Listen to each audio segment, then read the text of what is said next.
بسم الله الحمد لله الصلاة والسلام على رسول الله وعلى آله وصحبه ومن والاه. Assalamu alaikum wa rahmatullahi wa barakatuh and greetings. I just thought I'd do a quick video this evening, although it's been a very busy day, as I'm sure you'd realize, to give you a thought I had about a Quranic story. Many of you will know this and some of you will not. So I will summarize a story from a chapter of the Quran known as Suratul Buruj. Suratul Buruj. Buruj translates as the constellations in the sky. And it mentions a story which the Prophet ﷺ expanded on in a long narration, which you can probably search for if you look for a narration of the Prophet ﷺ on the boy and the king, the story of the boy and the king. Summarize the story. There is a king, a tyrant king, living in a land a long time ago.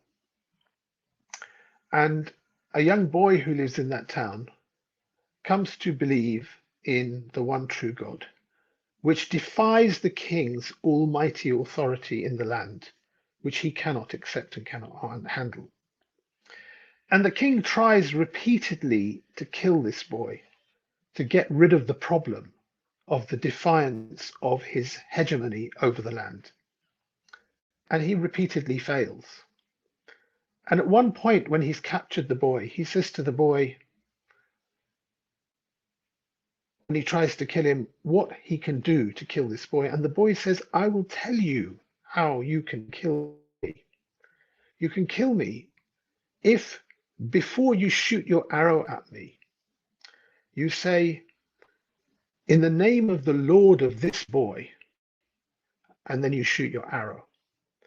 So the king has a public display where he's going to execute and assassinate the boy that threatens his power. He says what the boy has told him to say, in the name of the boy, and the boy dies. And the king, by banning the speech, the activity of this boy that challenged his hegemony over the land. Except he made a mistake. And the mistake was that all the people of the king saw him do that. And all the people knew at that point that the king wasn't all powerful. The king's kingdom and tyranny was built on lies, and the boy was the one who spoke the truth. What we see in the last few hours here is a British government and their establishment figures who talk about freedom of speech, freedom of expression, democracy, human rights, civil rights, about to embark on banning a political organization that has been non-violent across the world for more than 70 years because it believes in a prophetic method of carrying Islam and working for the revival of Islam in Muslim countries.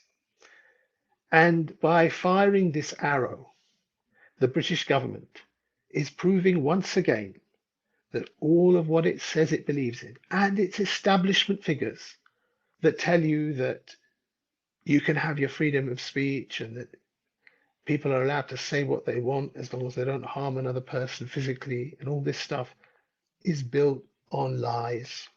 It's built on lies. It's a promise that doesn't exist. And they've done it before. They've done it before when they've tried to control people in other parts of the world, who challenged their policies.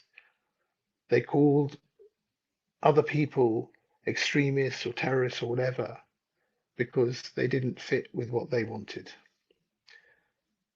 Muslims around the world believe in the Book of Allah and the Sunnah of the Messenger ﷺ that can bring goodness for everyone. And particularly in the Muslim lands, which have lived under a century of colonialism, a chaos that exists today, which was born out of policies from European colonial powers and then from the United States, leaving division, subjugation, occupation, bloodshed, misery for people, and a destabilized world in the process. And what we call for is something very good to replace that with something else. And the lie that you've heard today is the arrow of the tyrannical king that wants to end and ban a call that's going to keep going because it always has around the world. Whether you try and stop me, or try and stop a group of people from doing it, this is not something that is in anyone's control. And what we've seen actually over the over the years is the more people try to suppress the Islamic revival, the more Allah subhanahu wa ta'ala makes it grow. So I hope that was an instructive lesson. Inshallah, hope to see you again. Assalamu alaikum.